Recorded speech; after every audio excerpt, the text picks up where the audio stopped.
Angela Rosman at Women's Personal Finance, and I just wanted to hop on real quick and have a short conversation about working less than full-time at my day job. So back in 2016, my son was just about to turn a year old, and I had been back from maternity leave for a while, and life was just really busy and stressful as it normally is with a small child. And I decided to make the leap to cut my hours and work 80% time, which also meant a reduction in pay by 20% to be earning 80% of my salary, which was a really big, scary leap at the time. But in the 7 years since I made that decision, I have not once regretted it. I've given up quite a bit of income over that time period, 20% times 7 years, plus any additional raises that I may have seen for working full-time versus less than full-time. But it was absolutely one of the best decisions I ever made. For starters, being able to work less than full-time started with having a very low fixed costs from us, because I was deciding to work less and earn less. And it seems like we're always looking and striving and trying to find ways to make more money, to make more income, and to intentionally make less is something that you don't hear about very often. That said, in the 7 years that I have been less than full-time, I'm finding that there are quite a few more people that don't work full-time that you wouldn't even have any idea. A lot of people don't realize that I work less than that. But there are quite a few people in my sort of situation that may work shorter days or have 3-day weekends. And there's just a flexibility and freedom in spending less time at your day job.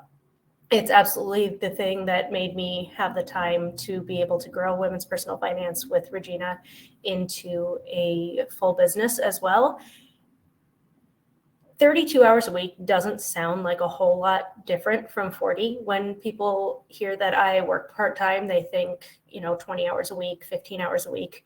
But anything less than 40 really is part-time, and anything less than 40 is giving you hours and hours back in your week and in your year. So working 32 hours a week versus 40 or more is easily 8 to 10 hours in my week that I have to do other things. And, I would love for you to just sit and think for a second, what could you do in your life if you suddenly found yourself with 8 extra hours a week or 32 hours a month? That is a lot of time, and I would highly suggest really sitting down and thinking about like what you could do at that time. We are always talking about, well, if I only had an extra day, I could do X, Y, or Z, and working less than full-time really allows you to do that. Yes, it does mean that our timeline to financial independence is longer, but I am a big Slow-Fi proponent. If you're not familiar with Slow-Fi, that term was coined by the Pioneers, and the idea is to continue to work on your financial goals and work toward an eventual goal of financial independence, but while enjoying and creating the life that you want to live today. And so I feel like it's a very good middle ground, and something that I think we as women are particularly better at determining that.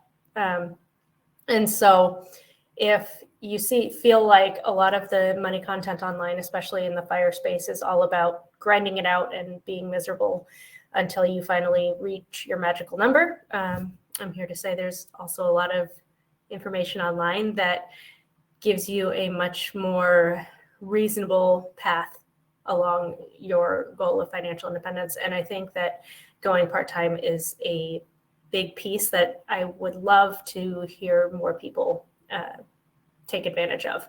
A lot of people ask, well, I don't think my job would allow it, or I don't think it's really common in my industry. And I just want to say that I think that most jobs are a lot more flexible in this regard than you would expect.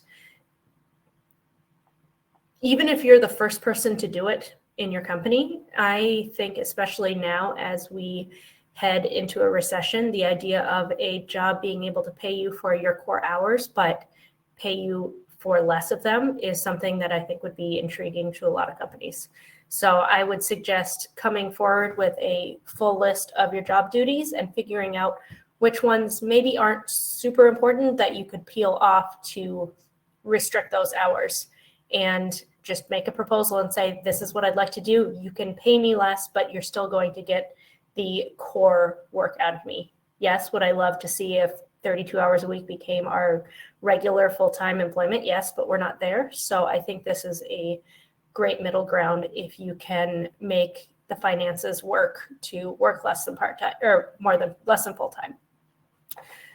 Really, I'm in a place in my life where as long as my finances are covering the bills and putting some amount of money toward retirement and an emergency fund, beyond that, I want to think about what's the way to make my life most meaningful, most fulfilling, most enjoyable. How do I make my life now as good as it can be? And I'm going to be making those decisions before I'm going to be making the decision to make more money. So I just wanted to come and talk about this for a few minutes today. I would love to hear if anyone has made the leap to work less than full-time, and whether it's been something that you've started with. Did you find a job that worked less than full-time, or did you take a job that was full-time and work fewer hours? I would say that I think that I get just about as much done as I would in a 40-hour week, because you just cannot simply work, focused for 8 to 10 hours a day and produce the same amount of output. And so it really is a good situation for both you and your employer, because they're getting the good core hours out of you, but you are also carving out time to do the other things that you would really like to do in your day. So with that, I am going to log off, and thanks for chatting with me today about Slow-Fi and working less than full time.